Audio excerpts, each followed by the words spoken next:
Bapak Ibu Jemaat yang terkasih di dalam Yesus Kristus, hari ini kita telah memasuki Minggu Pentakosta, yaitu Minggu peringatan turunnya Roh Kudus, sebagai penggenapan janji Tuhan Yesus bahwa Ia akan selalu setia menyertai dan menuntun kehidupan kita. Karena itu kami seluruh majelis dan jemaat HKBP Resort Seksama mengucapkan selamat Hari Pentakosta untuk kita semua. Selamat Hari Pentakosta, terpujilah Tuhan yang telah menggenapi janjinya bahwa Ia menyertai kita selama-lamanya. Yesus berkata, "Aku akan minta kepada Bapa, dan Ia akan memberikan kepadamu seorang penolong yang lain, supaya Ia menyertai kamu selama-lamanya, yaitu Roh kebenaran. Dunia tidak dapat menerima Dia, sebab dunia tidak melihat Dia dan tidak mengenal Dia. Tetapi kamu mengenal Dia, sebab Ia menyertai kamu dan akan diam di dalam kamu." Marilah kita rayakan turunnya Roh Kudus dengan membuka hati, jiwa, dan pikiran kita, agar Roh Kudus menguasai kita untuk memuji dan memuliakan Tuhan. Kita bernyanyi.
Di dalam nama Allah Bapa dan nama Anaknya Tuhan Yesus Kristus dan nama Roh Kudus yang menciptakan langit dan bumi. Amin. Demikianlah firman Tuhan Allah. Kamu akan kuberikan hati yang baru dan roh yang baru di dalam batinmu, dan aku akan menjauhkan dari tubuhmu hati yang keras dan kuberikan kepadamu hati yang taat. Rohku akan kuberikan diam di dalam batinmu, dan aku akan membuat kamu hidup menurut segala ketetapanku, dan tetap berpegang pada peraturan-peraturanku, dan melakukannya. Haleluya.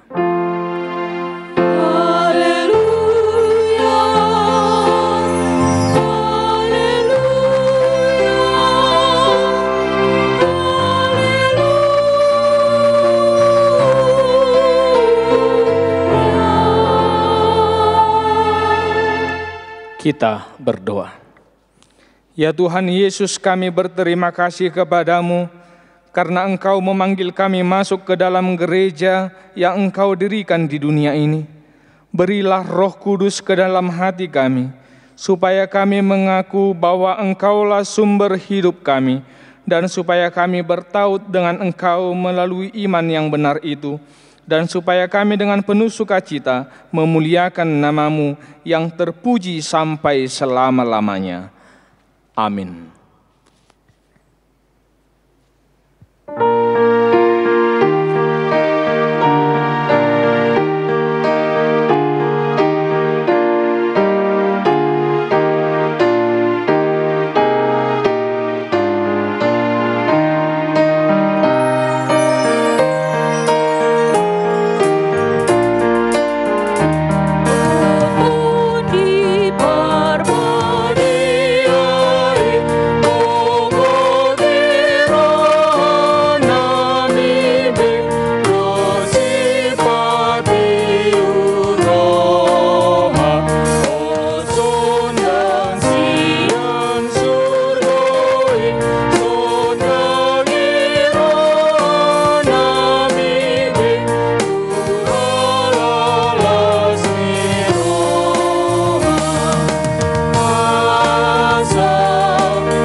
Hukum Taurat pada Minggu Pentakosta yang pertama hari ini tertulis dalam Efesus pasal yang kelima ayat 15 sampai 17. Karena itu perhatikanlah dengan seksama bagaimana kamu hidup. Janganlah seperti orang bebal, tetapi seperti orang arif. Dan pergunakanlah waktu yang ada, karena hari-hari ini adalah jahat. Sebab itu janganlah kamu bodoh, tetapi usahakanlah supaya kamu mengerti kehendak Tuhan. Demikianlah hukum Tuhan. Marilah kita meminta kekuatan kepada Tuhan Allah untuk melakukan hukum-Nya. Ya Tuhan Allah, kuatkanlah kami melakukan yang sesuai dengan hukum-Mu. Amin.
Jemaat Tuhan yang terkasih, kita bersujud di hadapan Tuhan untuk mengaku dan menyesali segala dosa dan kesalahan kita.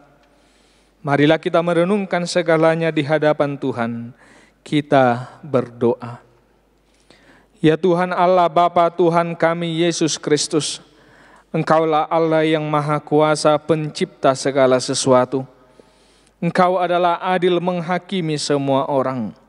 Kami datang ke hadapan-Mu mengaku segala dosa kami yang kami lakukan karena melanggar hukum-Mu, baik melalui perkataan kami yang tidak benar, maupun karena nafsu keinginan duniawi yang selalu mempengaruhi kami. Kami patut mendapat murka Tuhan akibat dosa kami itu. Tetapi Engkau adalah Tuhan pengasih dan penyayang. Kasihanilah kami. Ampunilah segala dosa-dosa dan kesalahan kami di dalam anak-Mu Tuhan Yesus Kristus. Karuniakanlah kami Roh Kudus, agar kami setia mengikut Engkau di dalam kebenaran dan kekudusan, dan memperoleh hidup yang kekal yang Tuhan janjikan bagi setiap orang yang percaya kepada anak-Mu, Yesus Kristus dan Juru Selamat kami. Amin.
Dengarlah janji Tuhan akan pengakuan dosa kita.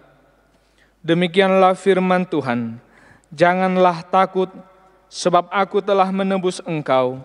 Aku telah memanggil engkau dengan namamu, engkau ini kepunyaanku.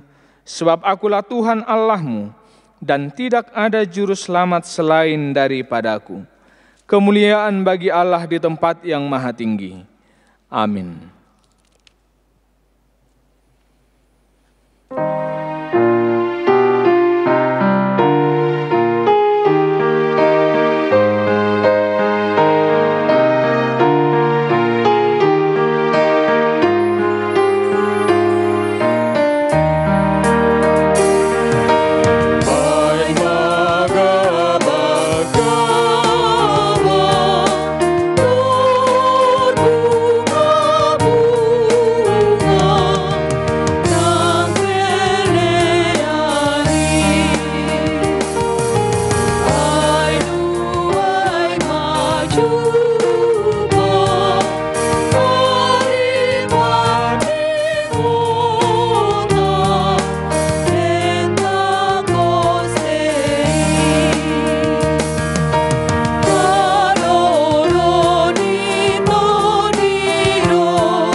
Epistil pada minggu peringatan Pentakosta pertama hari ini tertulis dalam Galatia pasal yang ke-5, ayat yang ke-16 sampai ke-26.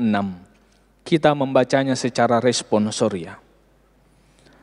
Maksudku ialah, hiduplah oleh roh, maka kamu tidak akan menuruti keinginan daging. Sebab keinginan daging berlawanan dengan keinginan roh, dan keinginan roh berlawanan dengan keinginan daging. Karena keduanya bertentangan, sehingga kamu setiap kali tidak melakukan apa yang kamu kehendaki.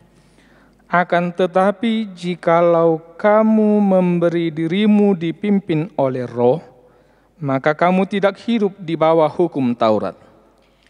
Perbuatan daging telah nyata, yaitu percabulan, kecemaran, hawa nafsu, penyembahan berhala, sihir, perseteruan, perselisihan, iri hati, amarah, kepentingan diri sendiri, percideraan, roh pemecah, kedengkian, kemabukan, pesta pora, dan sebagainya.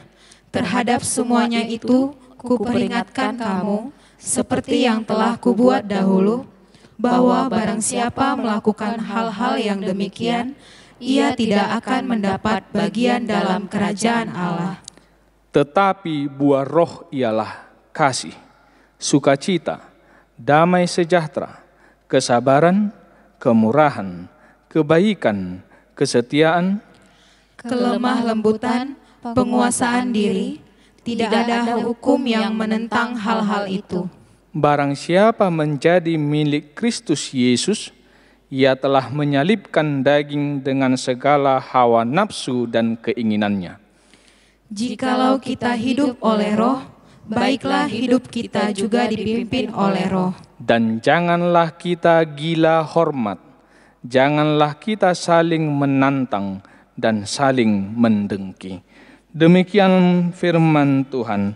Berbahagialah orang yang mendengar firman Allah serta memeliharanya. Amin.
Marilah kita mengaku iman kepercayaan kita, sebagaimana teman-teman seiman di seluruh dunia, kita bersama-sama mengucapkannya. Aku percaya kepada Allah, Bapa yang Maha Kuasa, Khalik langit dan bumi.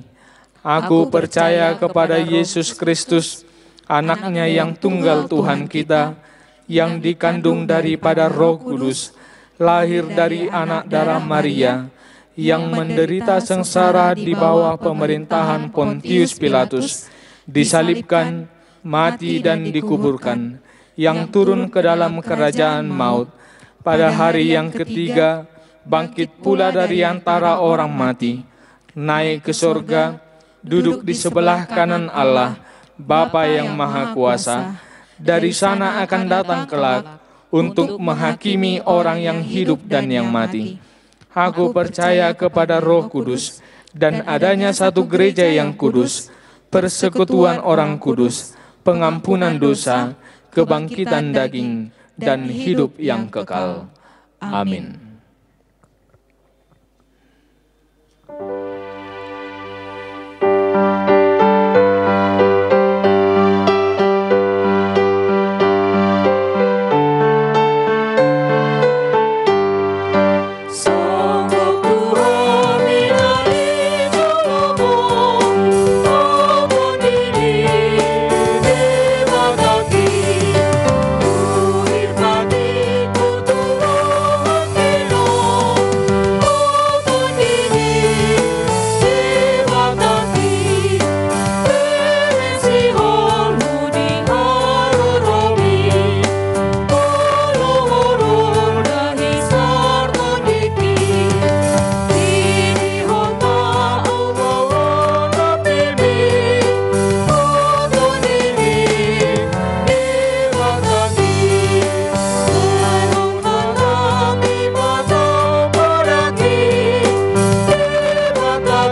Damai sejahtera Allah yang melampaui segala akal, itulah kiranya yang memelihara hati dan pikiranmu di dalam Kristus Yesus Tuhan kita. Amin.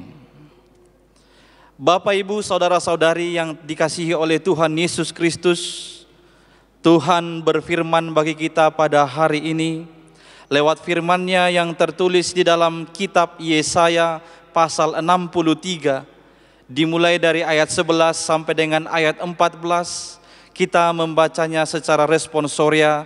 Saya akan mulai dari ayat 11. Beginilah firman Tuhan. Lalu teringatlah mereka kepada zaman dahulu kala, zaman Musa hambanya itu. Di manakah dia yang membawa mereka naik dari laut bersama-sama dengan penggembala kambing dombanya? Di manakah dia yang menaruh Roh Kudus-Nya dalam hati mereka? Yang dengan tangannya yang agung menyertai Musa di sebelah kanan, yang membelah air di depan mereka untuk membuat nama abadi baginya. Yang menuntun mereka melintasi samudra raya seperti kuda melintasi padang gurun. Mereka tidak pernah tersandung. Seperti ternak yang turun ke dalam lembah, Roh Tuhan membawa mereka ke tempat perhentian. Demikianlah engkau memimpin umat-Mu untuk membuat nama yang agung bagi-Mu. Demikian pembacaan firman Tuhan. Selamat Hari Pentakosta bagi kita semua. Saudara-saudari yang dikasihi oleh Tuhan Yesus Kristus, ketika kita sampai pada peringatan hari turunnya Roh Kudus, kita juga mengingat hari lahirnya gereja. Hari lahirnya persekutuan orang-orang yang percaya kepada Tuhan Yesus Kristus. Tidak tanggung-tanggung, ada 3.000 orang yang masuk ke dalam hidup yang baru, yang dibaptis oleh Petrus setelah peristiwa pencurahan Roh Kudus dan setelah khotbah Petrus. Pada saat itu, Roh Kudus yang telah memenuhi para rasul mendorong mereka untuk memberitakan tentang karya dan perbuatan-perbuatan Allah yang besar. Dan demikianlah semestinya. Orang yang dipimpin oleh Roh Kudus, hidupnya harus menjadi pemberitaan tentang perbuatan-perbuatan Allah yang besar. Apakah hidupmu juga telah dipenuhi oleh Roh Kudus? Jika ya, sebagai buktinya, apakah hidupmu telah menjadi pemberitaan tentang perbuatan-perbuatan Allah yang besar? Jemaat mula-mula jelas. Setelah mereka menerima Roh Kudus, mereka menghidupi gaya hidup atau tatanan hidup yang baru, yang mencerminkan perbuatan-perbuatan Allah yang besar. Yakni mereka bertekun dalam pengajaran, mereka bertekun dalam persekutuan, mereka setiap hari berkumpul untuk memecahkan roti, mereka berkumpul untuk berdoa, dan mereka semua bersatu. Itulah hidup yang dipenuhi oleh Roh di dalam tatanan yang baru. Bapak, Ibu, saudara-saudari yang dikasihi oleh Tuhan Yesus Kristus, dalam 1 minggu ini dan mulai besok kita akan memasuki satu fase yang baru di tengah-tengah negara kita yang disebut dengan istilah new normal. Kita tahu ini adalah lanjutan dari tindakan pemerintah untuk melenyapkan atau memutus persebaran COVID-19. Atau ini adalah lanjutan bangsa ini dalam menghadapi COVID-19. New normal membawa kita ke dalam fase hidup dengan tatanan yang baru, yakni berlaku seperti biasa, seperti normal, tetapi dengan tetap mengikuti protokoler kesehatan dari medis dan pemerintah. dalam menjalani suasana new normal ini, bisa saja nanti akan banyak dari antara kita yang merasa kurang puas, yang merasa kurang nyaman, yang merasa kecewa karena semua tidak langsung seperti yang kita harapkan, semua tidak langsung seperti yang kita bayangkan. Lantas bagaimanakah sikap kita dalam menghadapinya? Ketidaknyamanan, kekecewaan, dan ketidakpuasan yang demikian pernah dialami oleh bangsa Israel ketika mereka keluar dari pembuangan Babel. Mereka keluar dari satu fase hidup sebagai tawanan di pembuangan menuju satu fase hidup yang baru sebagai orang merdeka, sebagai orang bebas. Namun kota yang mereka temui itu, yaitu Yerusalem, masih dalam keadaan hancur. Melihat itu, tidak sedikit dari orang-orang Israel menjadi bersungut-sungut. Mereka marah, mereka kecewa, dan sampai kepada berpaling dari Tuhan yang telah membebaskan mereka. Di ayat 10 di pasal ini disebutkan, tetapi mereka memberontak dan mendukakan Roh Kudus-Nya, maka ia berubah menjadi musuh mereka dan ia sendiri berperang melawan mereka. Bangsa itu menghidupi atau menjalani tatanan new normalnya dengan memberontak, dengan melawan, bahkan sampai mendukakan Roh Kudus, yaitu Roh Allah sendiri.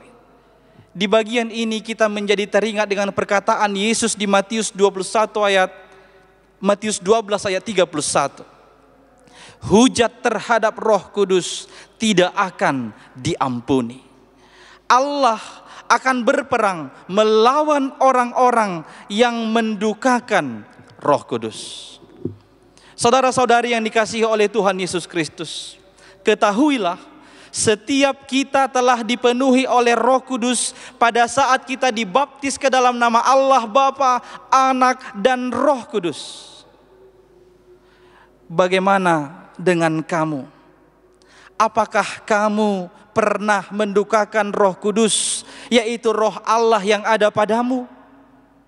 Berhati-hatilah, Tuhan akan berperang melawan orang-orang yang demikian. Dalam suasana kesulitan yang demikianlah, orang Israel yang diwakili oleh Nabi Yesaya memanjatkan doa pengakuan dan permohonan belas kasihan dari Allah. Dalam doa ini, bangsa Israel, Yesaya mengingat bagaimana Allah menuntun bangsa itu lewat Musa. Bagaimana Allah menyertai bangsa itu dengan rohnya hingga berhasil melalui fase hidup new normal mereka setelah keluar dari perbudakan Mesir. Artinya, Yesaya dan bangsa itu mengakui dan mengharapkan bahwa Tuhan tetap menyertai, menuntun, dan membawa mereka selamat dalam tatanan hidup yang baru itu. Demikian jugalah bagi kita saat ini. Hendaknya mengakui bahwa Allah tetap menyertai, Allah tetap menuntun, Allah tetap membawa kita ke keselamatan dalam tatanan hidup yang baru ini. Karena Roh Allah sendiri, Rohnya telah memenuhi kita. Hanya saja kita harus mau dipimpin oleh Roh itu. Karena Roh Kudus itu bekerja di dalam kehidupan setiap orang percaya. Roh Kudus bekerja bagi kita paling tidak untuk 3 hal. Lewat teks ini ada 3 pekerjaan Roh Kudus di dalam kehidupan kita. Kita akan melihat satu persatu. Yang pertama, Roh Kudus meyakinkan kita bahwa Allah tetap menyertai kita. Ketika Yesus setelah kebangkitannya memberitahukan murid-muridnya bahwa dia akan pergi, murid-muridnya menjadi khawatir. Mereka menyangka siapa lagi yang akan menjadi guru kami.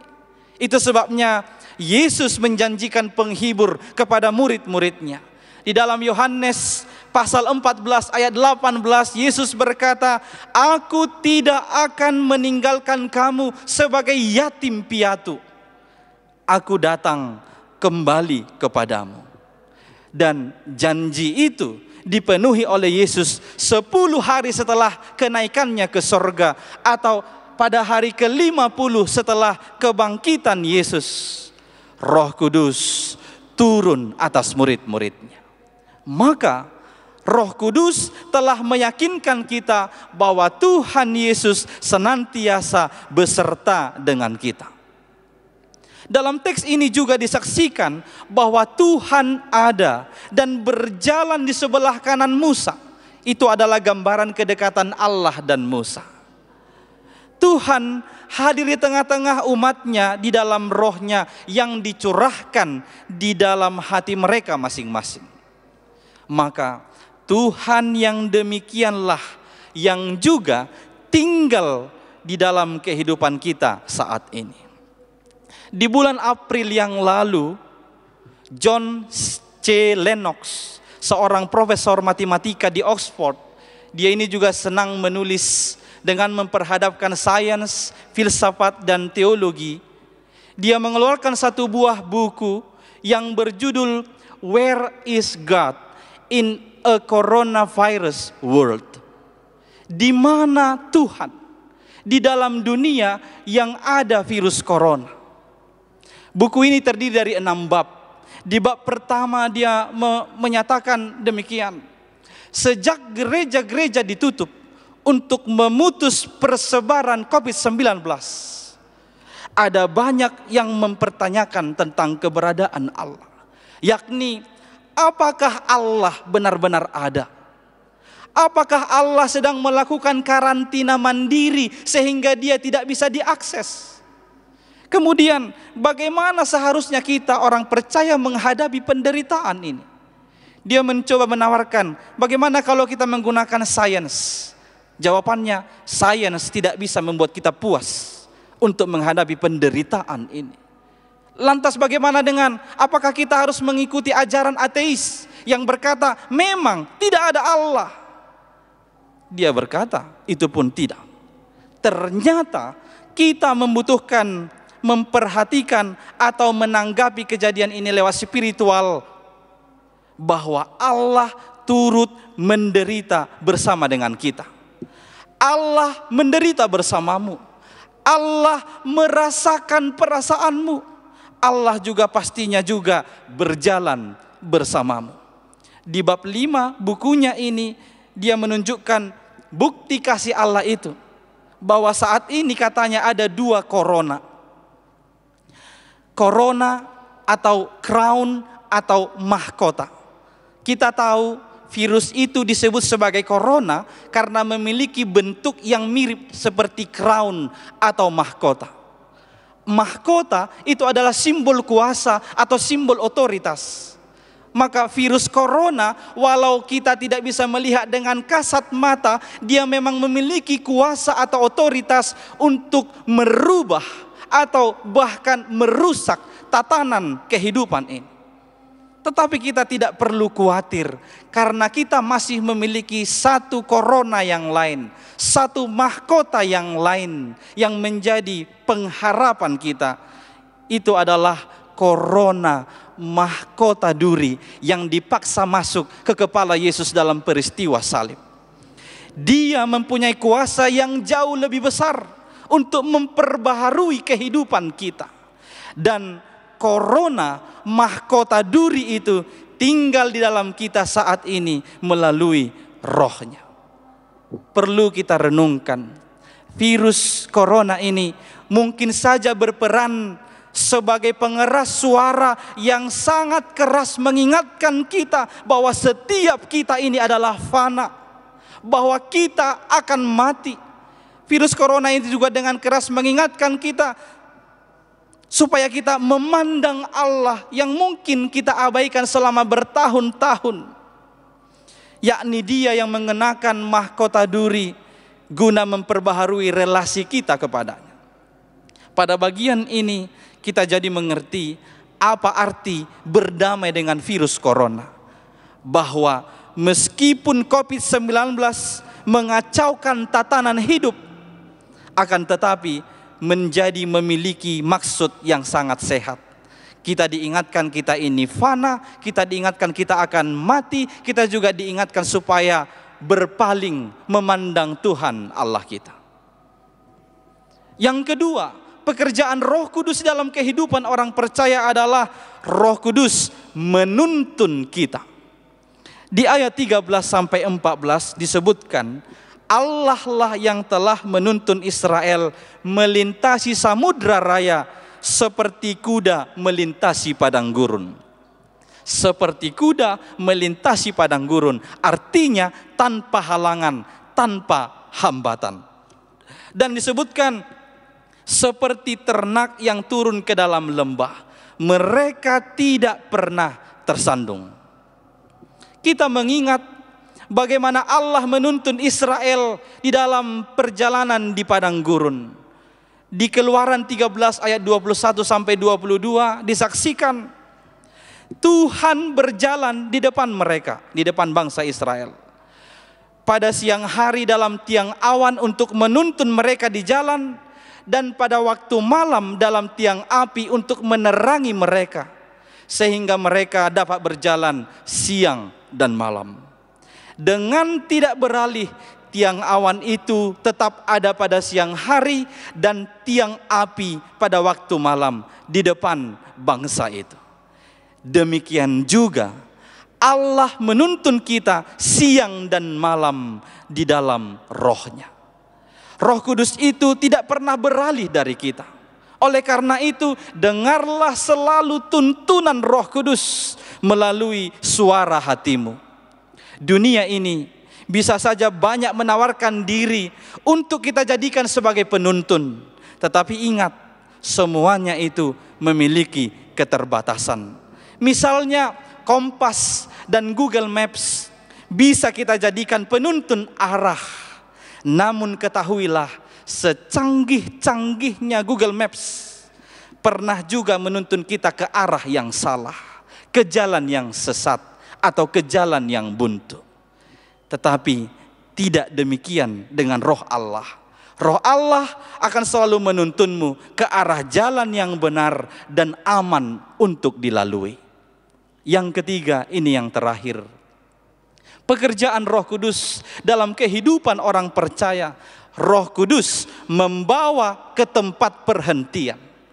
Roh Kudus itu bagaikan dunamos, kekuatan. Dunamos dari sini muncul kata dinamo, penggerak mesin.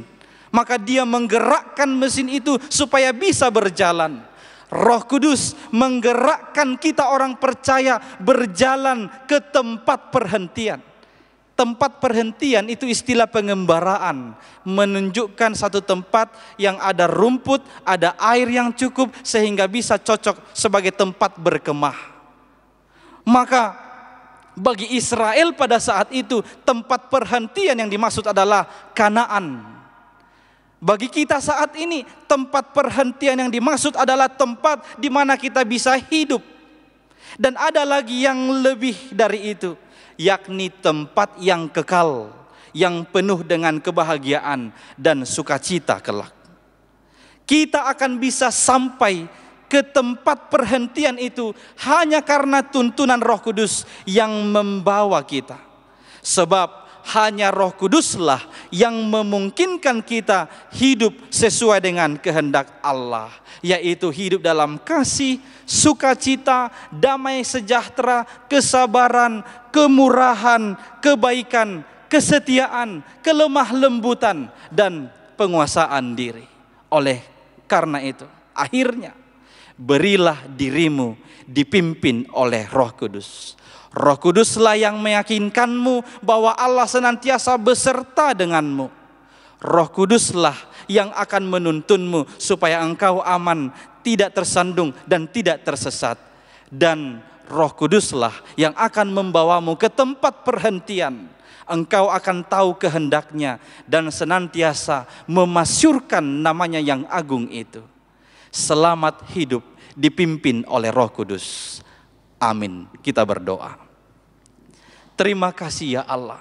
atas janjimu yang telah Engkau penuhi lewat pencurahan Roh Kudus, sehingga kami bersuka cita dan kami tetap tabah dalam kehidupan ini, dan kami tahu Engkau senantiasa bersama-sama dengan kami. Tuhan, bimbinglah kami seluruh umat-Mu yang telah mendengarkan firman-Mu ini, supaya dengan kerendahan hati kami taat dan mengikuti pimpinan Roh Kudus dalam kehidupan kami pribadi lepas pribadi. Biarlah Roh-Mu ya Tuhan yang menuntun kami. Biarlah Roh-Mu ya Tuhan yang membawa kami kepada tempat perhentian kekeselamatan yang telah Engkau sediakan bagi seluruh umat percaya. Tuhan, kuatkanlah kami supaya dapat melakukan firman-Mu ini. Kami juga berdoa bagi seluruh orang percaya yang ada di dunia ini Tuhan, yang bersama-sama merayakan peringatan hari turunnya Roh Kudus pada saat ini. Penuhilah hati kami dengan Roh-Mu. Pimpinlah seluruh umat-Mu supaya kami dapat hidup berjalan sesuai dengan kehendak-Mu. Tuhan Allah, kami menyerahkan seluruh kehidupan kami, kehidupan seluruh umat-Mu, mulai dari anak-anak, remaja, pemuda, orang tua hingga lanjut usia, supaya kami tetap berjalan sesuai dengan kehendak-Mu dan tuntunan firman-Mu. Terlebih Tuhan, dalam masa-masa penderitaan kami karena wabah COVID-19 ini, kami tetap memohon atas belas kasihan-Mu Tuhan. Dengarkanlah seruan umat-Mu ini, kiranya wabah ini segera berlalu, kami dapat kembali melakukan pekerjaan kami seperti biasanya. Tuhan, berkatilah bangsa kami ini. Engkaulah kiranya yang menuntun, semuanya dapat berjalan sesuai dengan kehendak-Mu. Dengarlah doa permohonan kami ini, yang kami sampaikan hanya melalui nama anak-Mu, Yesus Kristus Tuhan dan Juru Selamat kami. Amin.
Jemaat Tuhan yang terkasih, kita telah merayakan hari peringatan turunnya Roh Kudus. Biarlah seluruh aspek hidup kita selalu dipimpin oleh Roh Kudus, supaya hidup kita selalu berkenan di hadapan-Nya. Tuhan kiranya memberkati kita sekarang dan sampai selama-lamanya. Hiduplah dalam buah-buah roh, sehingga engkau layak disebut anak-anak Allah, yang selalu bersinar dan memancarkan kasih setia dalam kehidupan. Tuhan kiranya memberkati kita sekarang dan sampai selama-lamanya. Marilah kita berdoa untuk menyerahkan persembahan kita kepada Tuhan. Ya Allah Bapa kami yang di surga, kami mengaku bahwa Tuhan adalah sumber dari segala karunia yang melimpah dalam kehidupan kami masing-masing, Sebahagian daripada karunia itu kami serahkan kembali sebagai persembahan kepada Tuhan. Terimalah dan berkatilah persembahan umat-Mu ini, agar dapat kami pergunakan untuk pekerjaan dan pelayanan kerajaan Tuhan di dunia ini. Bukalah hati kami untuk mengenal betapa banyak berkat dan karunia yang kami peroleh dari Tuhan, supaya kami senantiasa bersyukur kepadamu. Di dalam nama Yesus Kristus Tuhan kami. Amin. Tuhan karuniamu, roh dan jiwaku semua, nyawa juga hidupku, harta milikku semua, ku serahkan padamu untuk selama-lamanya.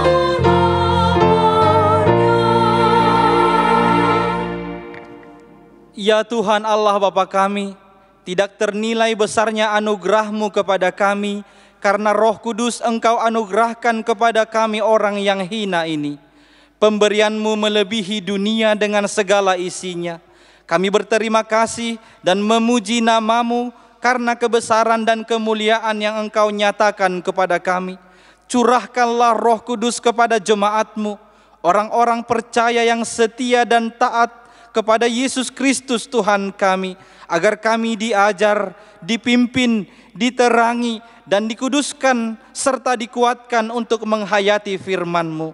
Ya Roh Kudus, persatukanlah jemaat yang Engkau pilih, agar saling menerima dan saling mengasihi selaku anggota tubuh Kristus yang kudus.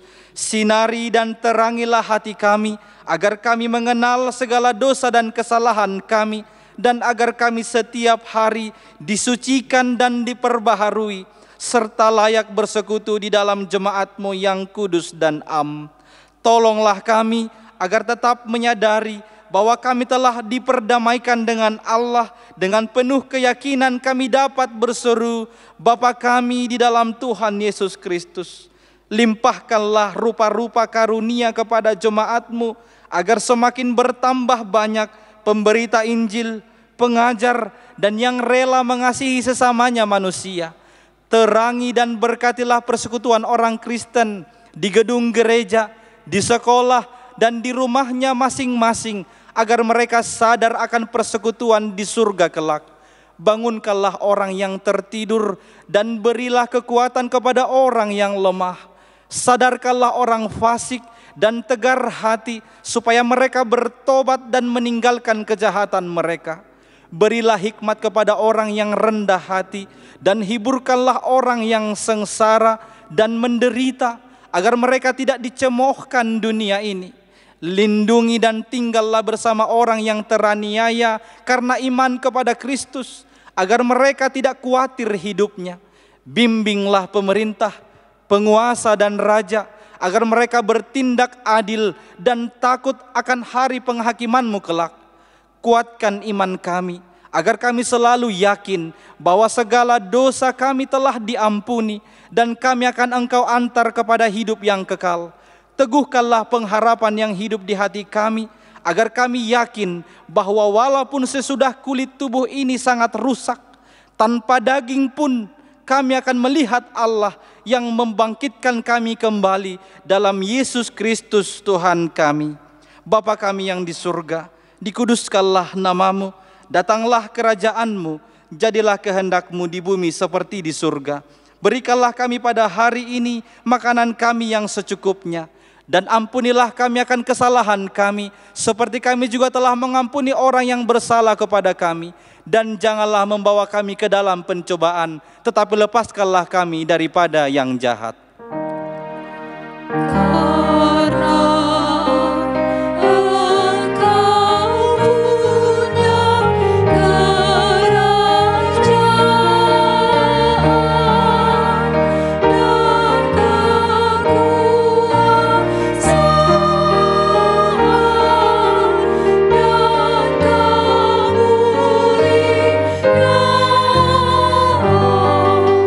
Sampai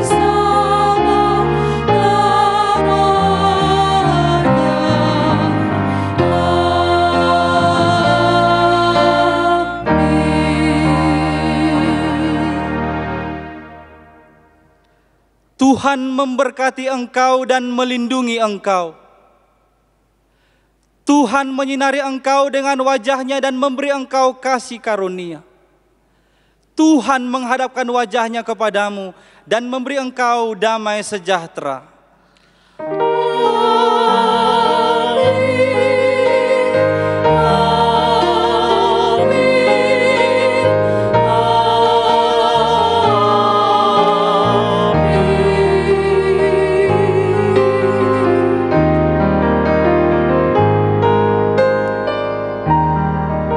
Shalom, selamat hari Minggu, selamat hari Pentakosta bagi kita semua.